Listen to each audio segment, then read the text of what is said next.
ఇక్కడ లేడీ చనిపోయింది, ఒక అబ్బాయి ప్రాణాపాయ స్థితిలో ఉన్నారు, హాస్పిటల్ షిఫ్ట్ చేయడం జరిగింది. మా ఆఫీసర్స్ అందరూ మీకు క్రౌడ్ను పక్కన జరిపి రూట్ క్లియర్ చేశారు. దయచేసి మీరు ఇళ్ళకెళ్ళి ఖాళీ చేయండి అంటే నేను సినిమా చూసినాకనే వెళ్తానని చెప్పాను. అప్పుడు మళ్ళీ మా సార్కి చెప్పాము. సారు మేము కలిసి లోపలికి వచ్చాము.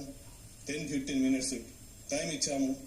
తర్వాత బయటకు తీసుకొచ్చాము. అది జరిగింది వాస్తవంగా. అల్లు అర్జున్ వచ్చేందుకు సైడ్ రాశి మేనేజ్మెంట్ కి ఇంటిమేషన్ వచ్చిన సార్. పై వాళ్ళ అల్లు అర్జున్ టీం నుంచి మనకి ఎలాంటి ఇంటిమేషన్ లేదు సార్. మా ఓన్లీ మేనేజ్మెంట్ నుంచి విజిట్ అనేది ఉంది సార్. ఆ విజిట్ కి నేను మా సీనియర్ ఆఫీసర్తో మాట్లాడి నేను చూసి 2 థియేటర్లకు ఒకటే ఎంట్రీ ఒకటే ఎగ్జిట్ సార్. 35 and 70 mm కు అది పాసిబుల్ కాదానికి అదే పేపర్ కాపీ టు SHF ఒకటి వచ్చింది సార్. దాని బ్యాక్ సైడ్ నేనే నా స్వయం రైట్ ముందు రాసి మేనేజ్మెంట్ తెలిపినా సార్. అల్లు అర్జున్ టీం కాంటాక్ట్ మాకు లేదు సార్. సో మేనేజ్మెంట్ వాళ్ళకి ఇంటిమేషన్ చేయాలి సార్. అది ఇంకోటి సార్, బిఫోర్ 2 hours నుంచి నేను